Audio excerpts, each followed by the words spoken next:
Welcome back to the Martial Arts Mindset podcast. My name is Rachel Rose, and today on the show, we're joined by a man whose voice is synonymous with the biggest nights in British boxing. From world title fights at Wembley to blood and guts battles in small halls, he has called them all. He's not just a commentator, he's a storyteller, a broadcaster, and one of the most respected voices in the sport. Ladies and gentlemen, it is a complete honour to welcome Adam Smith to the podcast. Hi, Adam. How are you doing? Hi, Rachel. I'm good, thank you. Very good. Enjoying a little bit of sunshine and lots of great boxing at the moment. Yeah, it's been a fantastic start to, I say start to the year. I can't believe we're already in the middle of the year, but it feels like it's just been a kind of a whirlwind of excitement, really. It has. I think since Turkey Al Sheikh came along, 2 years ago, boxing's gone through a new phase. We've seen many sort of come and go over the years. Great promoters from America, the likes of Don King, and Barron, and over here, obviously Frank Warren and Barry Hearn, Eddie Hearn, Mick Hennessy, Frank Maloney, Ricky Hatton. I mean, loads of others. And I think it's been I think it's been a really interesting time. Ben Shalom's had 4 years with Sky. DAZN have now got Frank and Eddie, the old enemies, working together. So I think what Turkey has done is he's spun boxing around. He's come in at the right time where I think a lot of fights weren't being made. And suddenly he said, look, we want the best. The fans deserve the best. And we're going to sort of almost put politics aside. And it's tough, right? Boxing's the Wild West and always has been. There's four world governing bodies. There's different ways of finding your way to a potential world title. There's fighters that just want to dream of winning a British title. There's all sorts of different levels and layers and unpredictability. And in your intro, you kindly described me as a storyteller, which I think is so important in boxing. Boxing is all about story. It's all about getting hooked to the characters, to the personalities, to the backgrounds, to the narrative of what makes great fighters, great fights, and that's what we're getting treated to at the moment. So I think it's a really exciting time. There's been a huge amount of stadium shows already in 2025. I remember thinking at Christmas time last year, I wonder if this year will be the best year we've had in boxing for some time. And look, it's delivered already.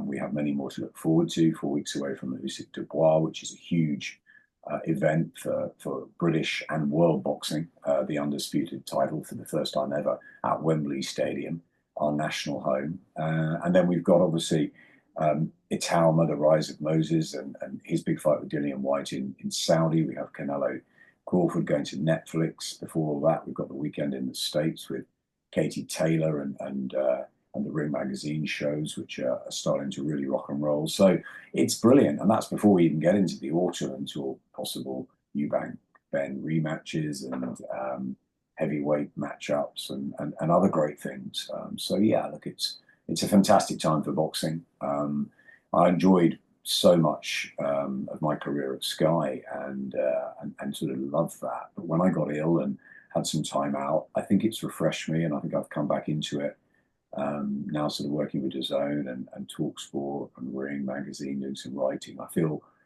as though I'm lucky to be back around it at a really really vibrant time. So yeah, it's a great period for fans.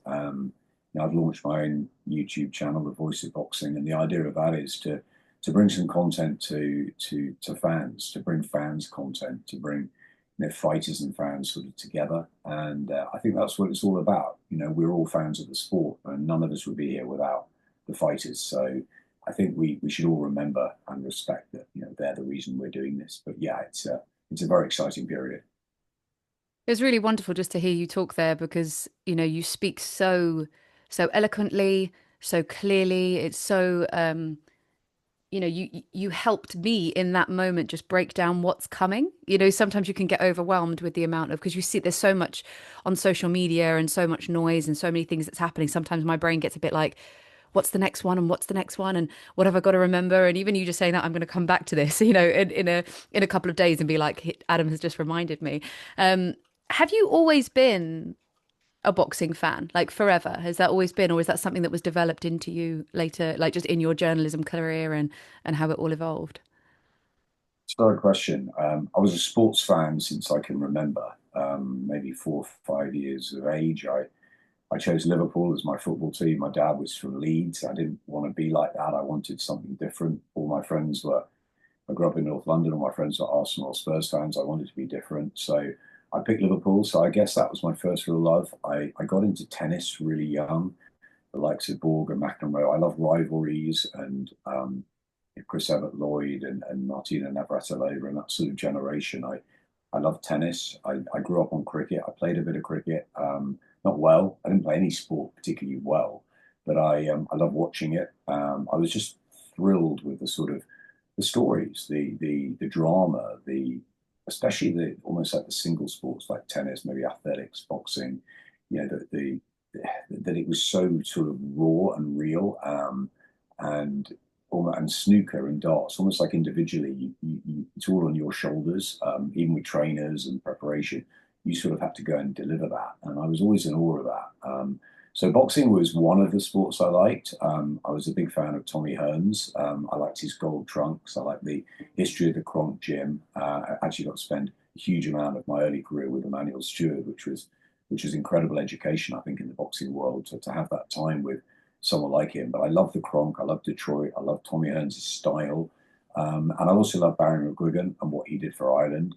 So one of my first sort of forays into boxing was to go to Barry's world title win against Pedrosa, which was at QPR, and I was only a kid at the time. Hagler Hearns was a fight I remember. I remember crying when Tommy lost.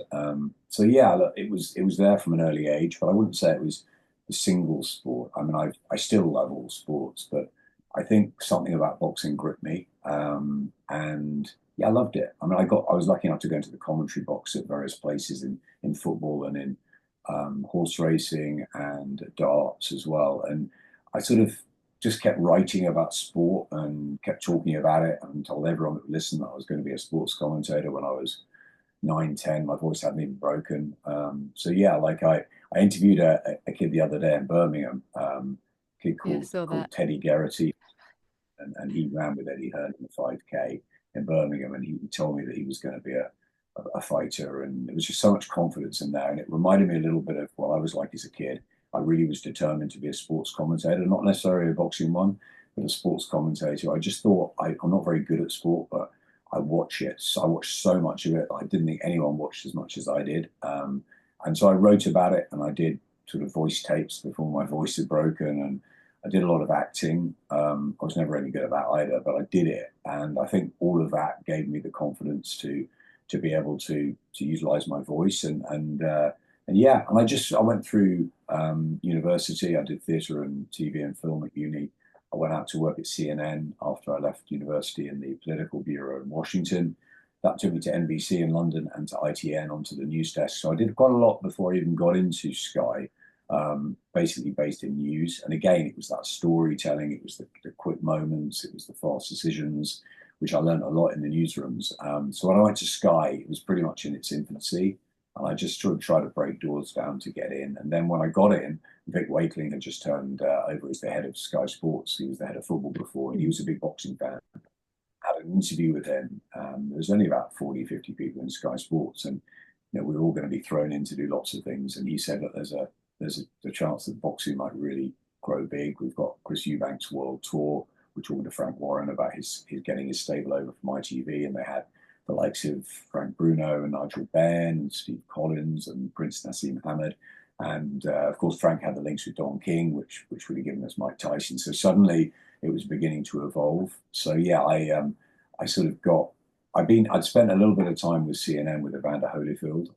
So I'd been to the Holyfield Bow fight in Vegas where the Fan Man came in, and that sort of got me. Yeah, I think it's the drama, the unpredictability, the characters, and it was so different to sort of my upbringing and my schooling to go off and meet these sort of diverse personalities from around the world, from the sort of back streets of Puerto Rico to the Badlands of Philly to upstate New York to all these places that I got lucky. I was lucky enough with Sky to go and see and travel as a young reporter, and yeah, that just got me absolutely fixed into boxing. And I think it's a sport that it's very difficult to get out of.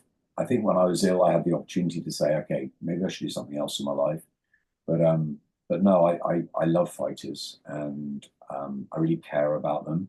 They're still on my walls here, actually, in my study. You know, there's fighters up, and yeah, Katie Taylor's on my daughter's wall. It's like I never forget how much they go through and what they do. And I think fighting is like no other sport. It's you've got to be so dedicated. To talent's not, you know, you can be talented, but you have to have that dedication. And I think the two greatest fighters I've commentated on live probably have been from America, or certainly from the world, probably Floyd Mayweather. And he was he was the most dedicated of his generation as well as the most talented. And then over here, I'm a big sort of admirer of Joe Calzaghe, and I think Joe, I've known Joe since he was a kid, and he just the dedication he gave to the sport as well as the natural speed, talent, movement. It was the hard work, and I think Usyk will tell you that it's 99% dedication and hard work and 1% talent. And I think I really admire fighters and what they go through.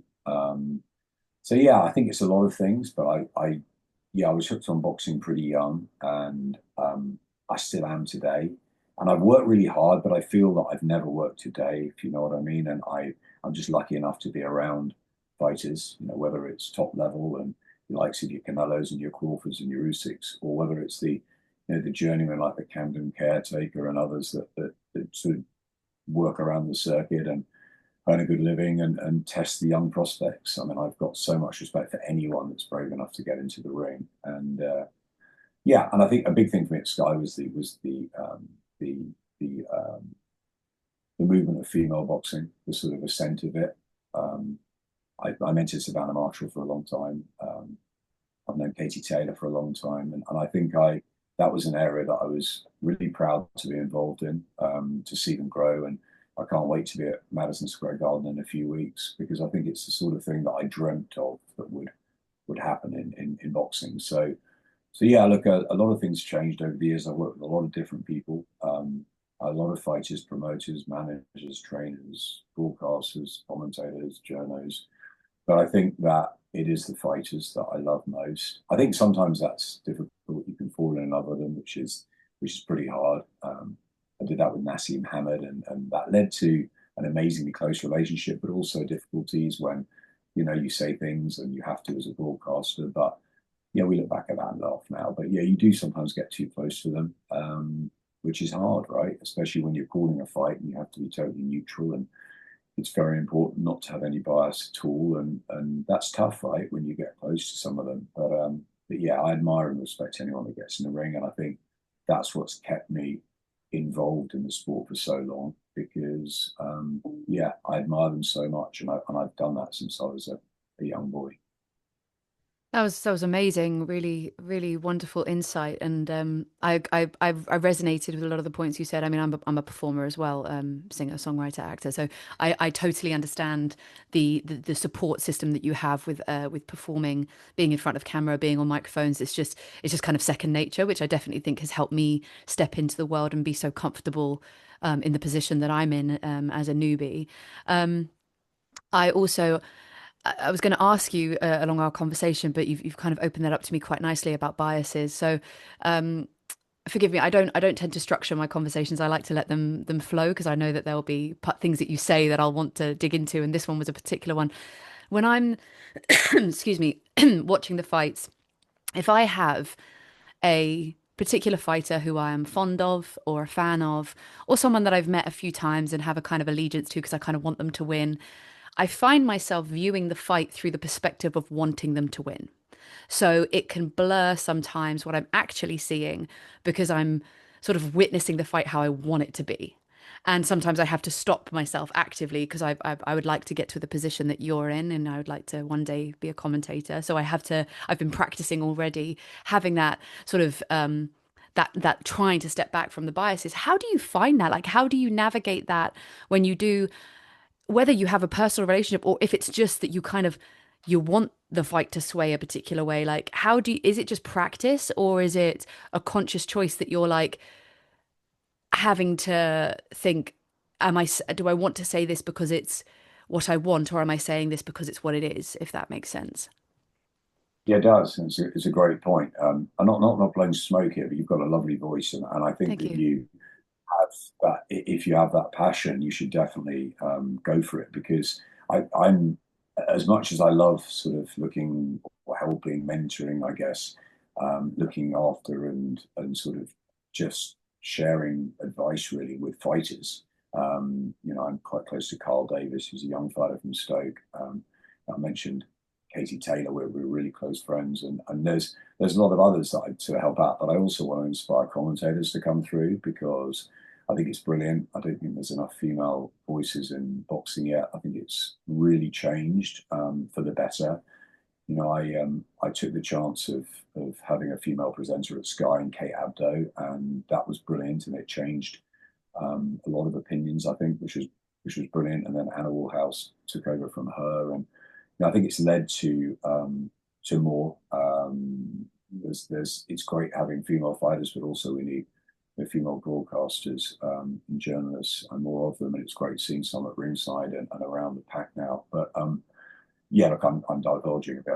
I've got that sort of brain that sort of splinters off. But if I come back to what I think when I commentate, I mean, it's really important. I worked for many, many years with Jim Watt, who I still think is the best co-commentator there has ever been. Co-commentator, analyst. His role, I think he made that role. Glenn McCrory was fantastic too. I've had many great sort of sparring partners, Matt Macklin and Paulie Malignaggi. She's a brilliant commentator. Tony Bellew. I think Michaela Mayer is very good actually as a female voice, and I think Sky Nicholson will be brilliant. So I think that there are many. Darren Barker and Barry Jones, who I work with now, are terrific. They're tremendous. They're really, really enjoying sort of getting to know them and their feel and their rhythm. But it's really important. And Jim told me a long time ago, right? You can't have any favourites in the sport.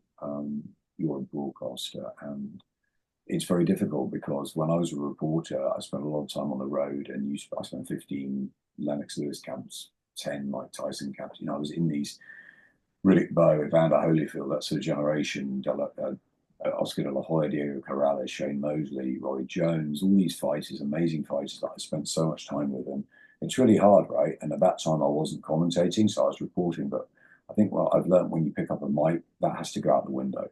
So I think, also, I guess when I was with Sky, there's a business thing. Like Anthony Joshua was our huge hero, our poster boy. And as a business, we want him to succeed, right? But also, as a fighter, a comeback is a great story too. So it doesn't really matter. You just have to sort of take yourself away from it. I guess it's almost like when that red light goes on, it's just neutral tunnel vision, and you call what's in front of you. And when AJ got turned over by Andy Ruiz in the Garden, there's bits of my brain are thinking, oh my word, Sky are going to be unhappy, upset, whatever. But actually, this is a phenomenal story. This is the first Mexican heavyweight champion in the world. No one gave him a chance. It's an amazing tale developing in front of us. And, you've got to go with it, I think. So I don't go into a fight thinking I want that person to win, or I think that person's going to win. Obviously, sometimes there are favourites. I'm in Hull this weekend with GBM, and GBM try and do sort of 55-45 fights. That's their mantra, to try and do sort of at whatever level, and they don't have the money to really compete at the moment at maybe the world level, but they put a European title fight on, Shakan Bitters, Brad Ray. It's a good fight, right? Maybe some people might think 60-40, 55, but it's a fight where it could go either way. And I think that's how I try and approach everything, even if it's a prospect against a journeyman. I try and go in, I know what the journeyman's job is. He knows what the journeyman's job, or she knows. Or you go in and you think, okay, this is the prospect that should be dealing with it. So it adds a bit of pressure. So maybe subconsciously you think, okay, that fighter should win, but you have to go in not wanting, not knowing. You have to go in just to call the action, I think. And I guess as a lead commentator's job, it's my job to describe and to tell the stories and bring the background into it and entertain the viewer. And it's Darren Barker or Barry Jones's job to explain why things are happening in the ring. There were the fighters in there.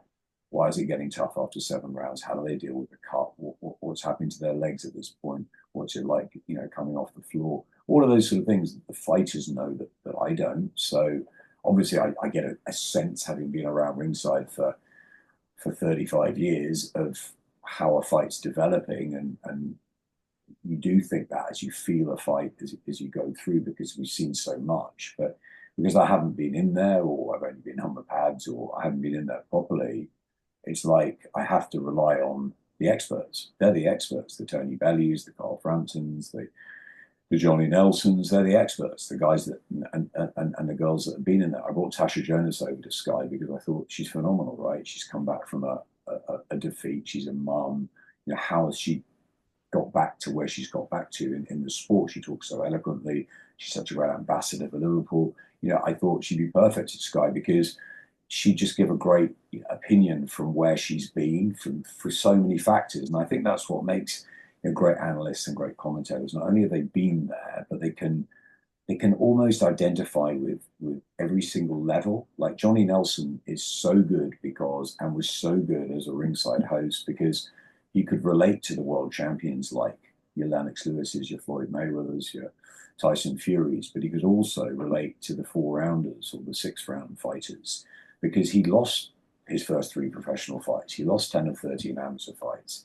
And then he climbed the mountain to become world champion and reigned for 7.5 years unbeaten then. So he almost sort of can see every side of it. So when he goes into a gym, he respects anyone that's in there. And I think that's really important. And I think that helps make a great broadcaster too, because you're bringing something to it, which is getting you closer to fighters and fans. But there can be no bias. And people will say, oh, Adam and Matt were biased at Sky or Andy and Matt or whoever the combination is. People are always going to say that, right? They're going to say, oh, you fancy the Sky fighter or the Matchroom fighter or the Warren fighter.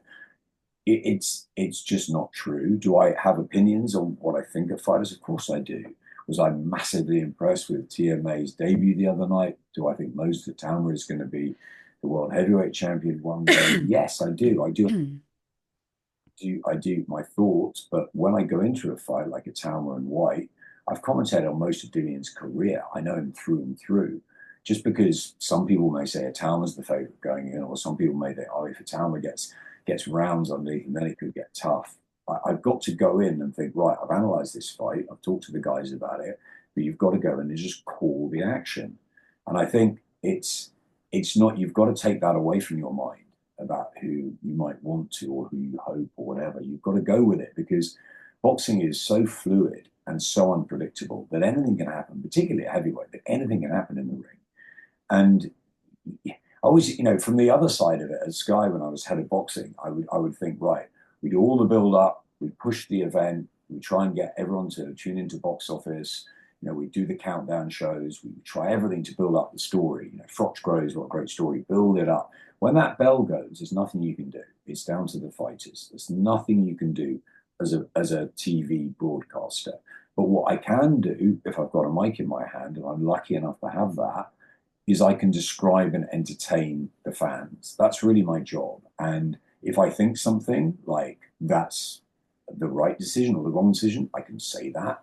But people, I think, should listen more to the fighters that have been in there. And the judges are there to do their job, whether you agree or don't agree with them. And we're there to do our job, which is to lift the fight, to entertain the fans out there and to tell them more about the story. Because some of them, like you and me, know boxing really well, and some don't. Some of the casual fans that come in for the big events, and they don't really know the stories. So it's about elevating the entertainment of the event. But as far as actually sort of thinking who's going to win, you have to try and put that away. Like a great example is Josh Taylor and Jack Catterall's controversial first fight. Yeah. Like Josh Taylor was our fighter, top ranked fighter, Sky fighter. Jack Catterall wasn't. So just because we believe that Jack Catterall won that fight, are we going to suddenly say, oh no, Josh, really unlucky Josh Taylor? No, you've got to call it as you see it. Now, Josh might not be happy with this because he might have thought he won the fight. We're not the judges. We're only giving our opinions as commentators, and we're always there to be shot at because it's subjective. Everyone's going to have a different angle. Like the other day, I thought Peter McGrail boxed really well against Eunice Baluta, and I thought Baluta was competitive in rounds, but in my opinion, wasn't winning them. But one score was a draw, and Darren put the mic down and said, people will be there saying, oh, we were biased towards McGrail. It was a matchroom fighter. I didn't see that. I don't care. If Baluta or McGrail win, it's a great fight. If Baluta wins, fantastic story. If McGrail wins, he moves on. It doesn't, I've got a courts in front of me. So you don't have favourites. They can't be favourites. There must be no bias. When you pick up the mic, you just describe the action and you go with it. So it is hard when you spend time with fighters. It is hard, but you have to just separate that and think, what is my job? The job is I'm commentating on what is in front of me, not what has been. You could bring in facts and stats and how fights may go, but actually what's happening in front of you, which is the beauty of boxing, which is the special moments that you have, the twists and turns, the Fabio Wardley knockout against the Gray, losing every round. You just got to go with what's in front of you, I think. But it is hard, and you'll find it harder the more time you spend around fighters because you fall in love with them. And it's easy to fall in love with fighters because they're very special people. I agree. I think my background is I began boxing when I was 18, and it was a kind of just a kind of 19, sorry. It was kind of like a fluke situation. Just friends that I'd met through university were like, "Could you come to the gym?"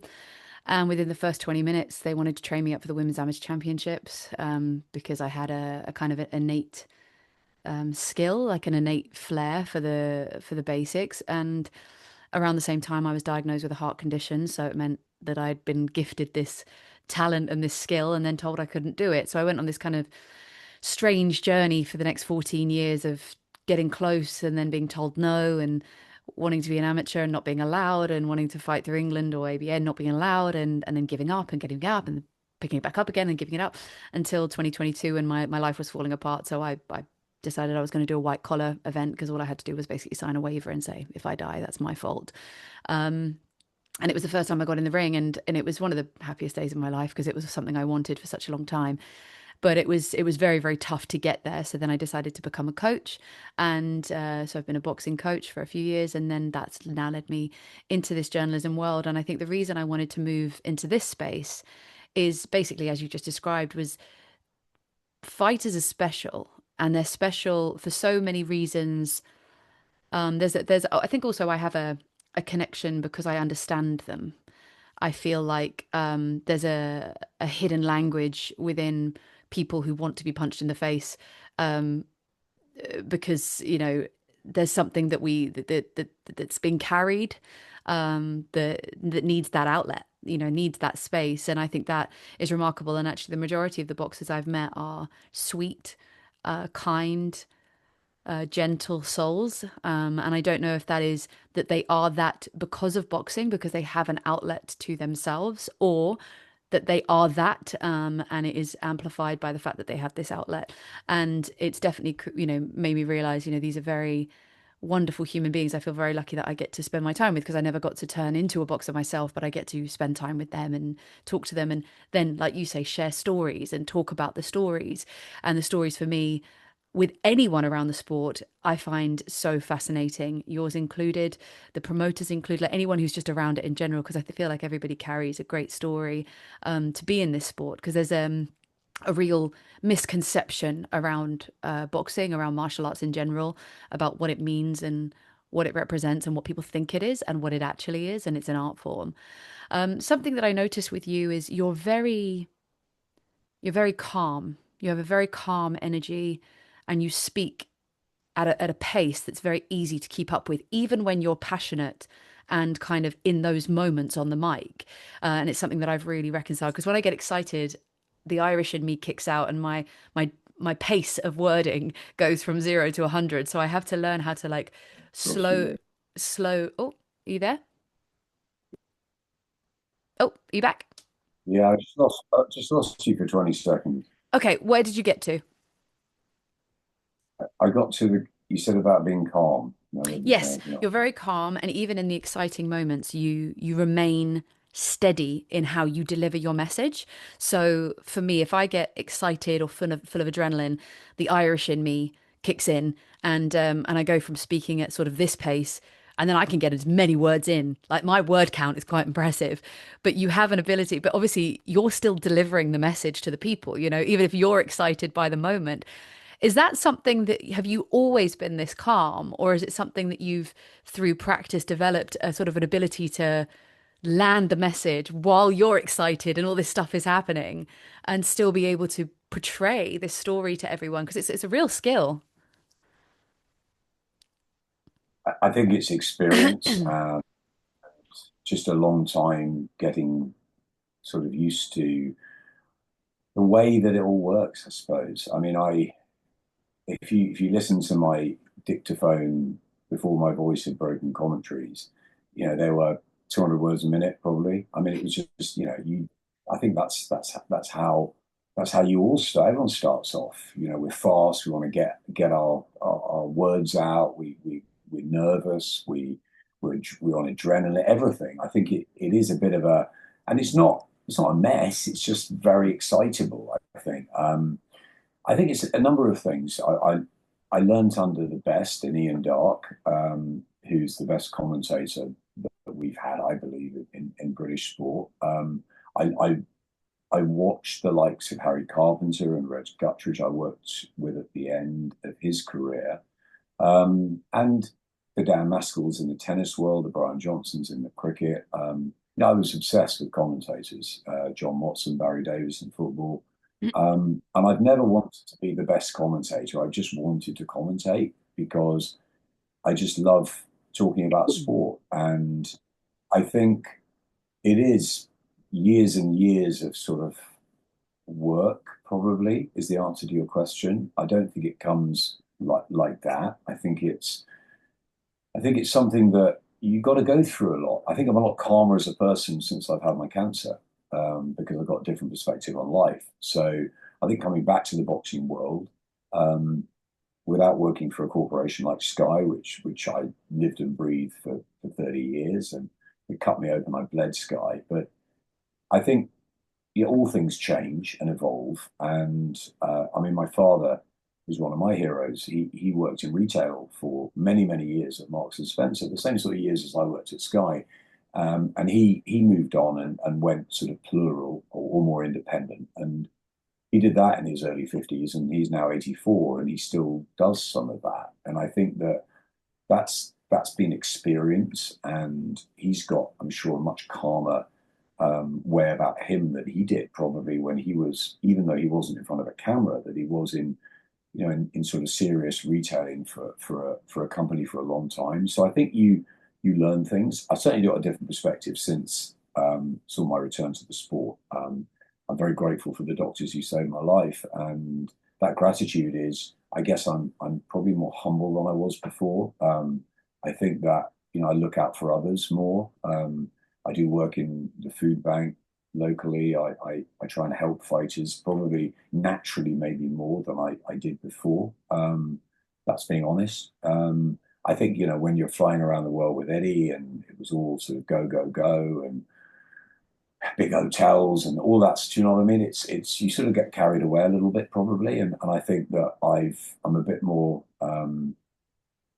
assured in myself now, which is probably the calmness that maybe I give over in interviews more than I probably used to. But I think also it's time doing this. I remember Ian saying to me after, you'll never watch the first or listen to the first 3 or 4 years of your commentaries because that you just won't believe how different they are when you settle down.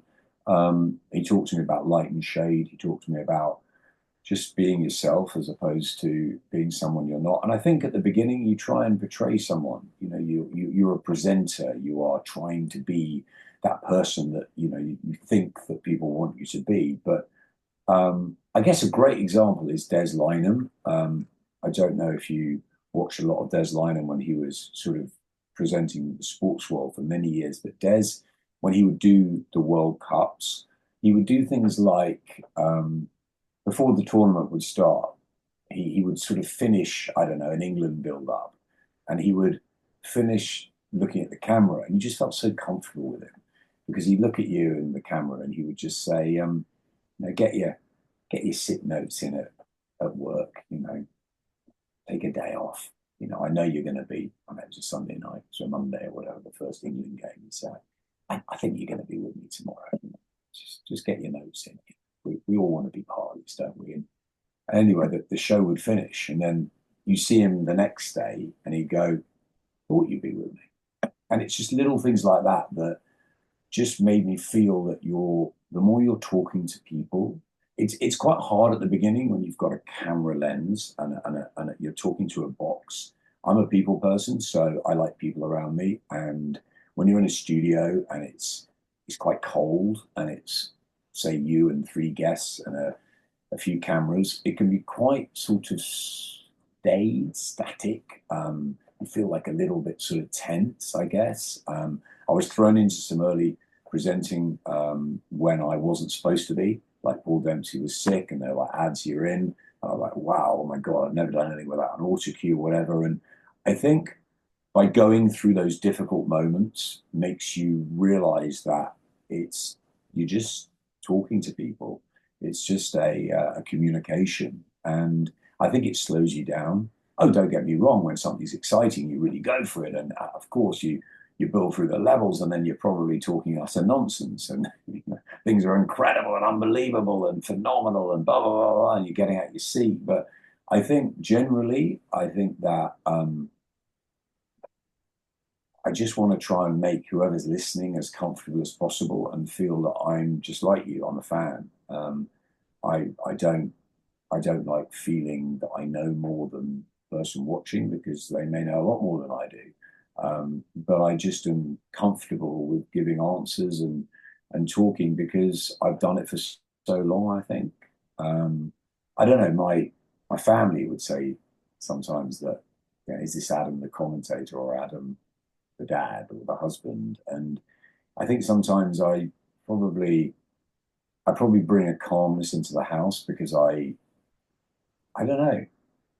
I don't know. It's not like you can get so taken over by this stuff and so embroiled and work 24/7 at it. And actually, if you take a helicopter view, it's not rocket science. It's not, we're not surgeons saving lives. We're not astronauts going to the moon. You know, we're just boxing commentators and we're just playing a role. And if someone's kind enough to interview me and wants my opinion on something, then I'll happily share it. And yeah, I think it comes with learning about life, ups and downs, hardship, um, hitting rock bottom. Um, I think I'm very different since I've gone through my illness. Not different. I'm the same. I'm the same guy. I'm the same passionate, addictive sort of personality who's all in, and I find it very difficult to balance. When people say, "Can I do something?" I normally say yes rather than think about it.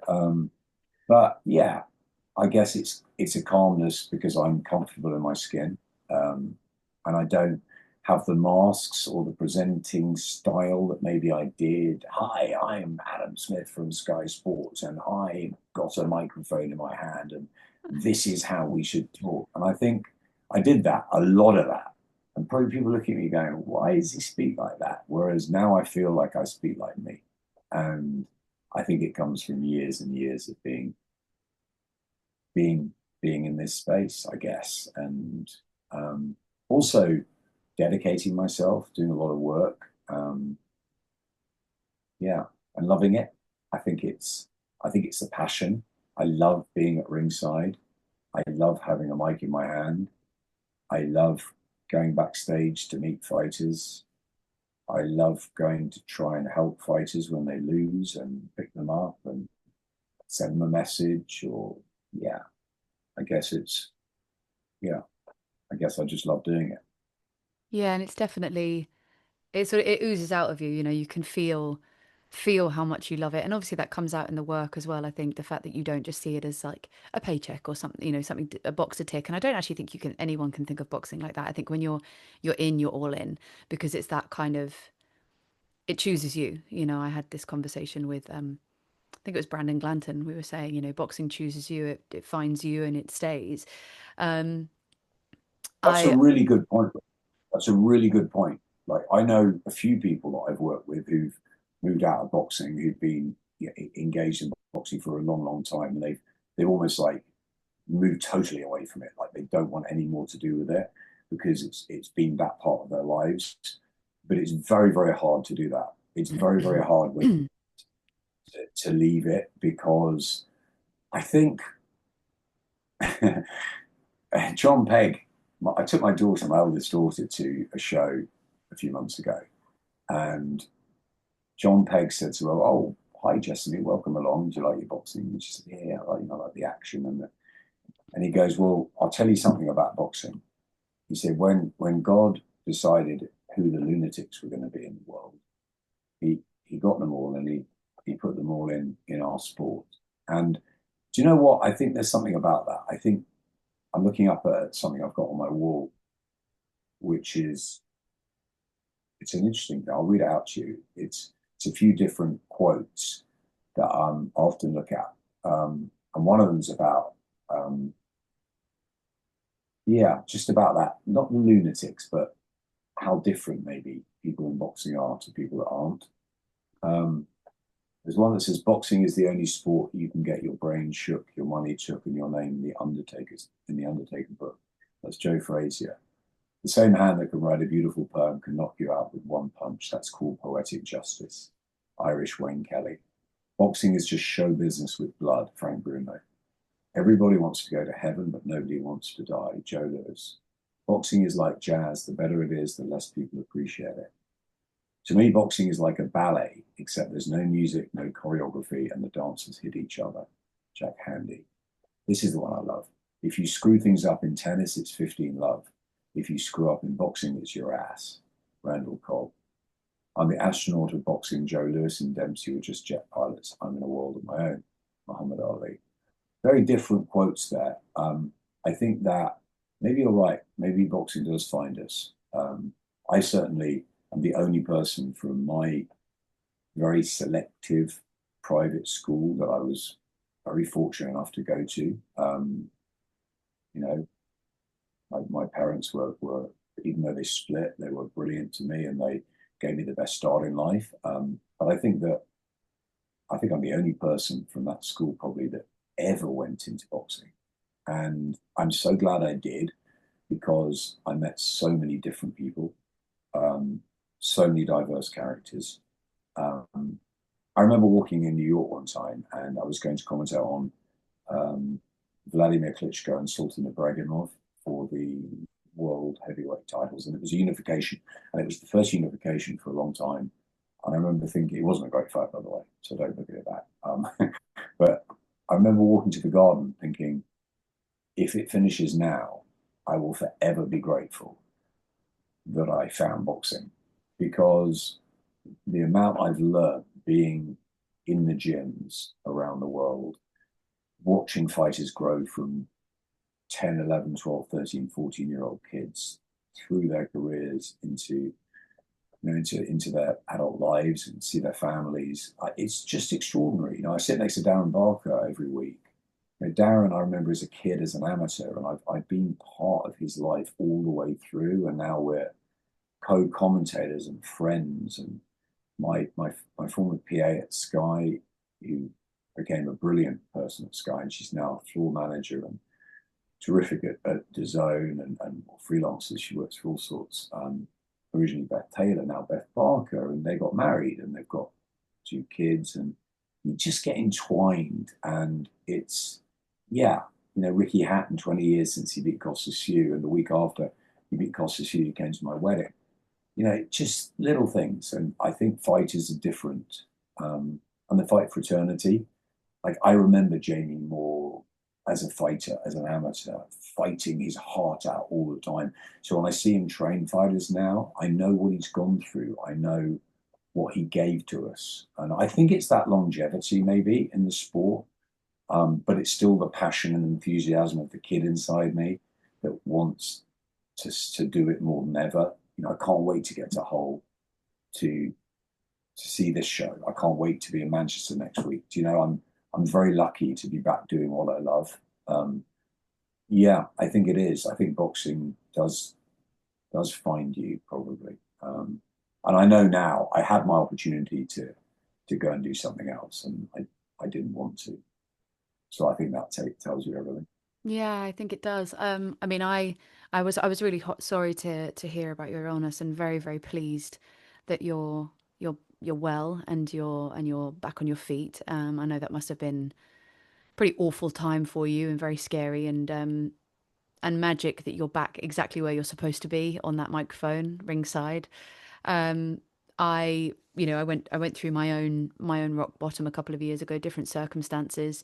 Um, I left an abusive situation and had to leave London quite quickly, and ended up moving to Devon, where I'd never lived before, with my mum, and with just I left 50% of my belongings in London, and just from sort of deciding to leave and arriving in Devon was a 2 week window where my whole life was changed. I lost everything, and it sort of felt like rehab when I got to Devon, because I was just in this place where I didn't even know where things were, and I didn't have any friends, and I'd, gone through this awful breakup, and then what was kind of left to deal with was myself and the things that I'd carried my whole life, and things that hadn't been dealt with, and how I got into that position. I'm a very analytical person, in boxing, but I'm also a very analytical person within myself. I intellectualize everything. I like to know answers. I dig in. And I think there was a lot of things that I hadn't dug in to understand and had to face, through the last couple of years. And what boxing brought me was, in that time particularly, was a safe haven, because when the days were bad, I could go to the boxing gym, I could go train. It gave me a sense of self, because when life was beating me down, I could put on my gloves and go and hit something and suddenly feel like I was strong again. It gave me joy. It just makes me feel good all the time, watching it, talking about it, doing it, whatever it is. It brought me friendships and connections, kind of an unspoken language with some of them. Like, one of my favorite fighters in one of the gyms that I trained at is a guy called Harry, very, very quiet guy, lovely, lovely chap, very, very good boxer, insane fitness, very quiet, very self-deprecating. But me and Harry had this bond where we would just meet up and we'd train for a couple of hours, and we wouldn't really talk about anything, but I knew I was safe with him and he knew he was safe with me, and we had this friendship, and we've maintained that friendship. And we always check in with each other, even though I don't train at that gym anymore. And then what it's done for me moving forward, as I've evolved in the world, is it brings me joy in a world where I didn't think I'd ever feel joy again. And it's this, and it means that I every time I step into, I every day I feel like a fan who's so lucky. The fact that I'm having this conversation with you blows my tiny little mind, because I listen to you in, in all of these situations, that you're the voice I hear, you're the person I listen to, and I get to have this conversation with you. And so many people in their life will never get to speak to the people that they look up to. And boxing brings that towards me, and it surrounds me. And I feel immensely grateful every single day that, in a world that got very dark, somehow there was this beautiful violence that brought me sunshine. And I'm like you, I think nobody understands it. Like, no one in my family boxes, watched boxing, was interested in boxing. None of my friends are interested in boxing. I was a bit of an anomaly. Rachel, I think that's right. Same in yeah, and obviously different circumstances, but none of my family are into boxing in any way. In fact, my mum and my stepmom right at the beginning said, "Oh, how could you do that? It's a terrible, horrible sport." And my mum completely changed and got very close actually to boxing for a long time. And really enjoyed it and saw what I saw. My stepmom still finds it hard. She obviously, you know, immensely sort of happy that I'm doing what I love, but she still doesn't get the sport, which is fine. And I find that it is hard to explain to people. I think that it's a community where you're in and everybody else sort of gets it, but people outside maybe don't. And I think also it's you obviously had your health issues and also difficulties in life, and people hit rock bottoms or bad times, and I think that does really help make you, and it does make you stronger that you can get through them. Whether it's for me, whether it was the needles and the cancer and the horrendous times I had in hospital, learning to walk again, are really, really horrible times. But I had goals, and my goals were in the boxing world. It was like, I've got to go and see Katie fight in the Chantal Cameron rematch. I was in hospital for the first fight. I don't think I'd ever missed a Casey Taylor fight. I mean, most of the last few amateurs and a pro, I've never missed a professional fight. And I was like, I have to be there. And I was really ill when I went, it was sort of a goal. And I think the little goals that you can do, I think boxing really helps because it's a place where, I don't know, you do feel safe, even though there are a lot of characters in boxing, a lot of money. There's a lot of money in boxing. There's a lot of difficulties in boxing. but there is a safety, I think, for people that are involved in it in a way. And I think there's a fighter in all of us, and maybe we fight in different ways, and maybe we understand more in different ways, and also the losses. I can feel losses more now after I've been through stuff, and probably you're the same with that. And I think that yeah, I think boxing finds and helps people, even if not in the ring, around it as well. And I think it's that familiarity of going ringside and seeing the same people, the Mike Goodalls, week in, week out, the same faces. And I think there is a comfort in that. And I think everybody's got a story that's got to that point.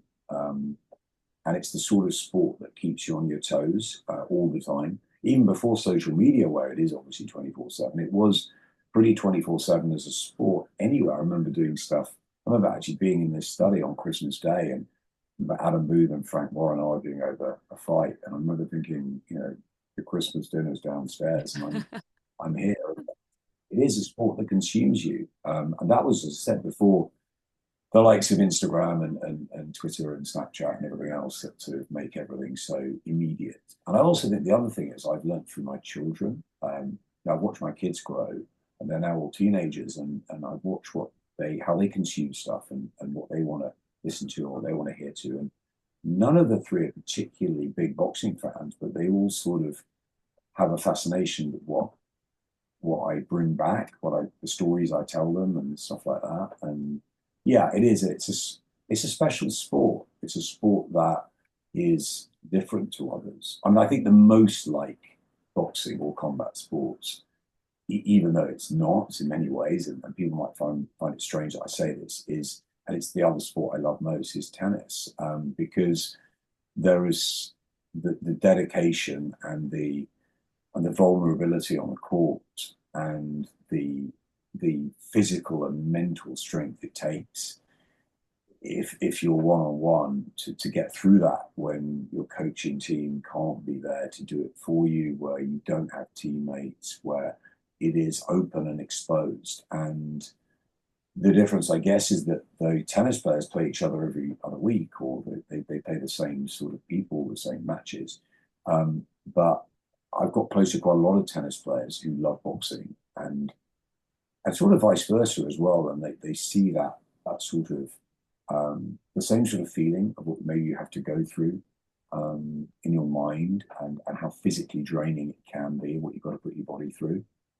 So there's a big link there for me anyway. I'm not just talking Wimbledon, I'm talking the whole sort of tennis circuit. I mentored a young tennis player at Sky, and he was a boxing fan as well. His dad actually boxed, and there's a big sort of synergy there. But I think boxing is pretty unique, and I like MMA. I don't have a sort of issue with it. I'm not a massive fan, but I've done a bit of work with the PFL. I've watched a bit of UFC. I'm not a huge fan, but I'm a sort of fan of every sport. But boxing is different. There's something different about it, which is, I think, why Turki Al-Sheikh and others before him have come in and chosen boxing as the sport to sort of have a go at, or to change things in, because it is yeah, it's the purest sort of sport, and it's a story, isn't it? Every fighter has a story, and we're all fascinated by story. I completely agree about the purity. That's something that I've always said. It's one of the reasons I don't always like the if there's like moments in the face-offs and the press conferences where it's just like unnecessary. I don't mind if there's genuine animosity. Like you look at like Ben and Eubank, you knew it was a genuine animosity. That I don't mind. But when it's like forced or faked for like clickbait or to sell, I find that very difficult to stomach because boxing is so honest. There's such an honesty in a world that to me has become increasingly more fake. Even communication and connection with human beings, there's so much passive aggressiveness or people lying or gaslighting or and there's something so honest about two people who step into the ring and beat the shit out of each other for 12 rounds and then shake hands and have a hug and they move on with their life. Like I've always kind of I almost wished our human nature was more honest and we could have fix things much quicker, and that's something that I've definitely struggled with. And actually have witnessed less of lately, which I've been really I've been really pleasantly surprised to see more of these, especially, the new waves coming in and just being very respectful to each other, but going and doing a very good job. It's not like it makes it less interesting that they're polite and friendly and respectful. It's that they go, no, I understand what I'm going up against, but I'm telling you that I'm going to win regardless of what I'm going up against. And that's really important. What would you say your favorite moment of the last 35 years has been? Do you have a In favorite boxing, moment? Yeah, in boxing. Do you have a favorite moment? Is there a favorite moment? I think the birth of my three kids is probably the most, but apart in boxing, wow. I think there's so many different ones. Um, I'll give you a top three. I mean, ones that spring straight to mind: Prince Nassim Muhammad, Kevin Kelly in New York, Seven Knockdown Thriller, Donald Trump, Pierce Brosnan, John McCrick at ringside, crazy times in New York before that, Kennedy McKinney and Junior Jones on the undercard with a phenomenal fight as well. That I draw myself to that. AJ Klitschko, draw myself to that for other reasons. A huge event for Sky, for the country, for the sort of passing of the torch, an amazing heavyweight fight. I loved it when Tyson Fury beat Deontay Wilder the second time because I thought it was an incredible performance, and I was The sitting second next to fight, Freddie yeah. Cunningham in the crowd that night. I wasn't even commentating. That was a great night. Yeah, times with Evander Holyfield in camp, walking around Vegas with Diego Corrales, who I got really close to, Austin running with Oscar De La Hoya. I mean, there's so many different things that I go to. Ricky Hatton crosses you. That night was extraordinary. Danny Williams winning the British title with one arm against Mark Potter. But like as I said 2 weeks ago, Fabio Wardley winning with one shot. I mean, there's so many that you can go to. That was such a great clip of your I think faces when Women's that night at happened. Sky, the first one they did at the O2 was pretty special. As I said before, the the move that we had in female boxing to really push it through. When Eddie signed Katie and we really went for it, and the likes of Chantel and Savannah and Terry and everyone coming through after that was there are loads, there are loads. I think if you put a gun to my head and said, what is the one? I had Floyd Mayweather fighting one man, one Marquez, and looking around me at ringside and seeing the likes of everyone was there. I mean, Meg Ryan, Arnold Schwarzenegger, David Beckham, Leonardo DiCaprio. I mean, it's just Wild. mental stuff, right? I don't know. There's just so many different things. Talking to fans, having late nights with Burt Sugar, listening to stories, time with Manny, time with Brandon Ingle, time with Freddie Roach. Yeah, it's just I'm very very blessed. Times in the shack with Joe and Enzo Calzaghe. I don't know. There's so many. I think if you put a gun to my head, I think my favorite times possibly were with Diego Corrales. We got really close, and he lost his life way too young, and that will always stay with me as special memories. But yeah, there are too many to go through. Alex Arthur, Michael Gomez, one of the best fights I've ever seen. Jamie Moore, Matt, Derek Roach against Scott Dixon. Don't know how many knockdowns there were that night. I mean, it's just so many. Gun to my head,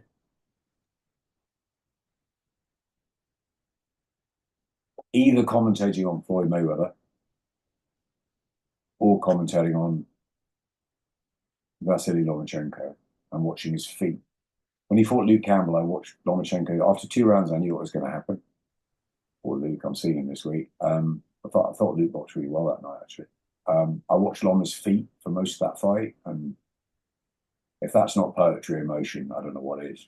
But yeah, maybe the best is still to come. We've got Usyk Nabar in 4 weeks. Yeah. Roses of Town are coming through. There's loads, so much happening in boxing at the minute. Can't wait to see what happens with Dave Allen next. Can't wait to see, yeah, the development of the young stars. There's lots I like, lots of young fighters I like. I'm keeping an eye on. So yeah, Adam Azim and Dalton Smith fighting. That's right Yeah. hard on my. There's lots to come. Caroline Dubois, I'm close to. I think she's absolutely phenomenal. I agree. You know, loads and loads of good things ahead. But yeah, in the past, I don't know. There's been so many. Maybe Um, times with trainers, times with promoters, times with managers. No, times with fighters. They're the best. Peter Buckley, the amount of fights he had, talking to the journeyman at ringside, talking to the referees. There's, I'm just a very lucky boy. it's a very special journey that you've been on. It's really lovely to hear. And it's just, I'm sitting here just like, wow, I could listen to you talk all day, but I want to be mindful of your time because it's the only currency that we don't get back. So I won't keep you too much longer. There was just one question I wanted to finish on, which was you've spent a lot of time with a lot of champions, a lot of fighters, a lot of people. Could you name or list a consistency that you've witnessed through the highest of achievers that you've noted as a particular personality trait that singles that person out from the rest? Whether that is, you know, you've met with a lot of promoters and we've got like the Eddie Hearns and the Frank Warrens, people with like the depth. So you're talking the high achiever doesn't necessarily have to be fighters, but obviously if that's the easiest way to link. So what would be the consistent thing across the board with these people that makes you think, yeah, that's what they have? Probably three things: desire, three Ds: desire, dedication, and daring. I think those are. I think dare to be great. Live your dreams. I always tell my kids that I want them to do what they want to do. Don't listen to what people tell them to do. Do what you want to do. You may not be the most academic at school. You may be the best academic at school. Doesn't matter, right? Just matters where you're going to end up and what your journey's going to do. And there's so many people that told me I couldn't be a sports commentator. It wouldn't happen.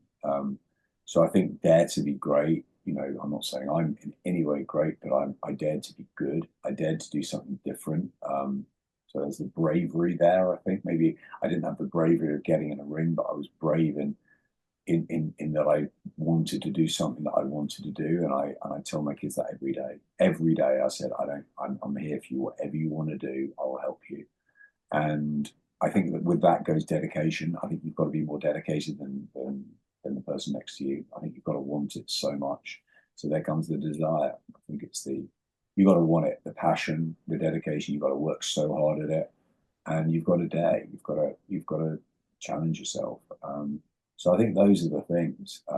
I don't think it's necessarily talent. I think talent, obviously, you find out what you're good at, which helps, and what you're not good at. I know a lot of my weaknesses. I know what I'm really bad at, and I think over time you learn to use your positives in the right way.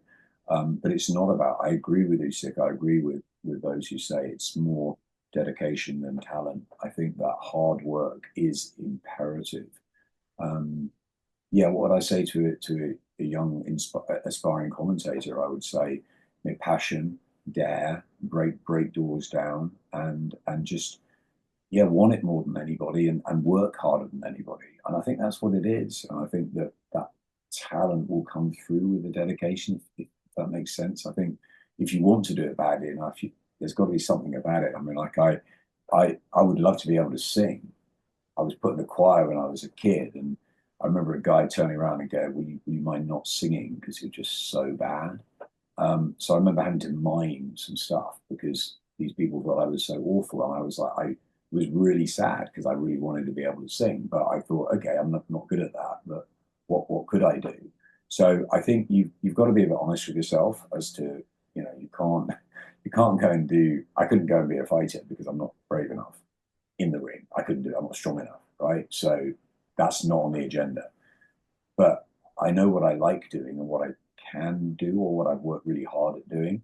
And I think when you know that, you get that feeling, you got to go for it. You've got to go for it. Like my eldest daughter is about to start criminology at university. At the beginning, we were thinking, is she going to go into drama? She was pretty shy, but drama gave her a bit of confidence. But she found criminology. She stepped upon it. She got fascinated with solving cases and all of that. And that can lead to all sorts of things. So that's where she's going. And I'm like, whatever I can do to help you. Do you want to go down the Old Bailey today? Do you want to get in the back of a police car? What do you want us to try and do to help you achieve that goal?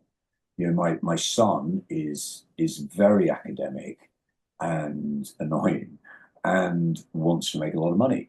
So fine, off you go. I don't know what he's going to do, what business, but he's ruthless and off he goes. And whatever I can support him, I will. My little one is the most independent and the craziest and the most vibrant. And if two ran to school, she sort of doesn't run to school. She runs in other directions, but she's got incredible ambitions. One day she wants to be an actress, the next day she wants to be a sprinter, the next day she wants to be a movie star, the next day she wants to be a pole dancer. It doesn't matter whatever they end up doing. I just want to support them. And I would say that anyone that wants to become a fighter or a commentator or whatever, work hard, work relentlessly hard, and um, and have balance, obviously, but you've got to want it more than anyone else. And if you want it, you'll get it. I know. I've seen people come through the boxing world, the sporting world, the TV world, who have not necessarily been the best, but they've wanted it more than anyone else, and they have become the best because of that. And I have so much respect for people with that attitude. Yeah, you know, work hard and follow your dreams. You're a really good dad. Not everybody gets that level of support in their home, and I can see that. And then they will achieve greatness because they have you and that voice. And I think I have a nature nurture debate, and I feel like when we're born with something and we're born with a fire, it is nature. But if we have an environment that allows that fire to be stoked and people to pour gasoline on it, it means it can grow faster, it can grow wilder, it can grow more determined. But if we are in environments that are throwing water on us, the embers try and fight, but it makes it very, very hard because you end up fighting alone, and you fight against everything because everything within you is saying one thing, but everything outside of you is saying something else. So I think it's really lovely to hear. I think you're, you know, But I think maybe we connect on that because you went through a very very hard time and probably felt very very alone going to a new place and almost starting again.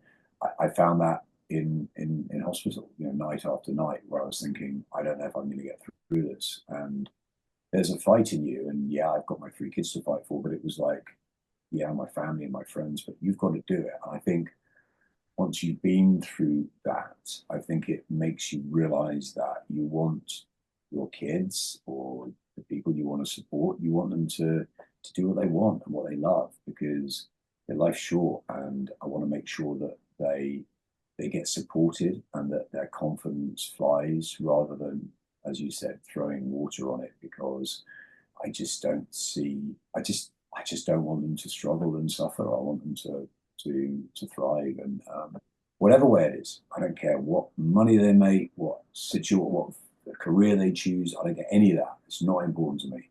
All I want them is to be happy and to do what they love. That's what I've done. And it's not always made me happy. There's been tough moments. There's been painful times. It's